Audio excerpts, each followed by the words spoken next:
Hello दोस्तों, आज के इस वीडियो में बहुत महत्वपूर्ण महमूद गवान और बाबरनामा के बारे में जानकारी दी जा रही है।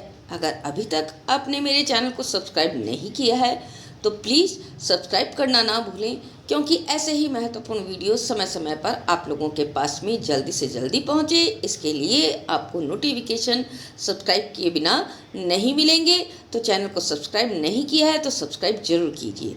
तो चलिए, महमूद गवान के बारे में आपको एक छोटी सी जानकारी यूनिवर्सिटी के अंदर इसके ऊपर टिप्पणी भी आती है। देखिए, आपको बताते हैं। इनकी जो समयावधि है यह है 1411 से 1481 के बीच में। दक्षिण के बहमनी सल्तनत के प्रधानमंत्री थे। फारजा के गवन गांव से ख्वाजा महमूद गिलानी इस्लामी धर्मशास्त्र, फारसी भाषा और गणित में अच्छी तरह से वाकिफ थे, यानी कि इनको ये बहुत अच्छी तरीके से आती थी। ये एक कवि भी थे और प्रतिष्ठित लेखक, गद्य लेखक भी थे। बाद में वह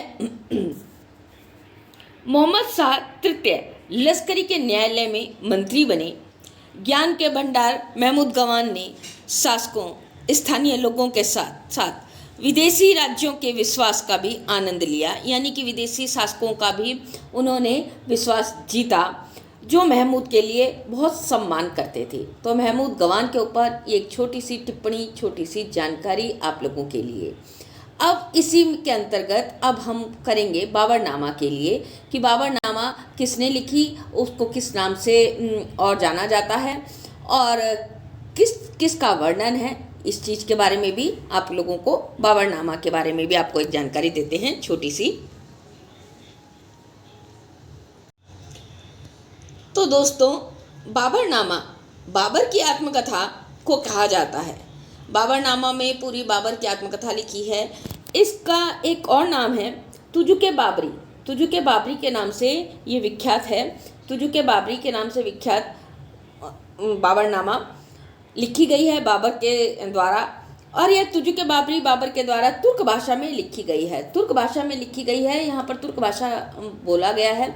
लेकिन मैं आप लोगों को बता दूं, चगताई भाषा अब विलुप्त हो चुकी है। अगर बाबरनामा की भाषा को पूछा जाए कि अगर किसी कंपटीशन में, तो वहाँ पर आप लिखेंगे चगताई भाषा। चगताई भी लिख सकते हैं, और वहाँ पर अगर च की जगह छ आता है तो आप उसको छगताई, वो भी अगर ऑप्शन में आता है तो छगताई, उसको भी आप राइट कर सकते हैं। ठीक है, तुर्क भाषा में लिखी गई थी क्योंकि यह भाषा बाबर की मातृ भाषा थी। अब आगे देखिए, इसमें इन्होंने अपना उज्बेकिस्तान की फरगना वादी में गुजारा हुआ बचपन और यौवन, बाद में अफगानिस्तान और भारतीय उपमहाद्वीप पर आक्रमण और कब्जा और अन्य घटनाओं का विवरण दिया है। उन्होंने हर क्षेत्र की भूमि, राजनीति, अर्थव्यवस्था, प्राकृतिक वातावरण, शहरों, इमारतों, फलों, जानवरों इत्यादि का बखान भी बाबरनामा में किया है। अब देखिए, मैंने अभी आपको बताया बाबरनामा की जो भाषा थी वो चगताई भाषा है।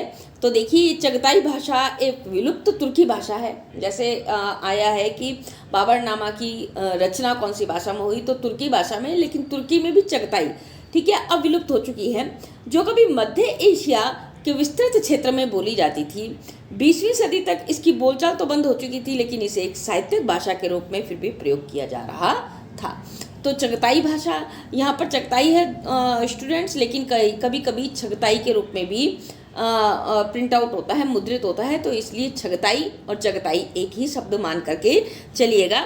ये तुर्की भाषा की विलुप्त भाषा है। एक तुर्की भाषा में एक विलुप्त हुई हुई भाषा है चगताई भाषा, जिसकी बाबरनामा की रचना जिसमें की गई थी। तो ये बाबरनामा का मैंने आप लोगों को परिचय दिया छोटा सा। कैसा लगा दोस्तों वीडियो छोटा सा? अगर अच्छा लगा हो तो प्लीज़ लाइक, कमेंट और शेयर करना बिल्कुल भी ना भूलें। आज के लिए धन्यवाद, नमस्कार।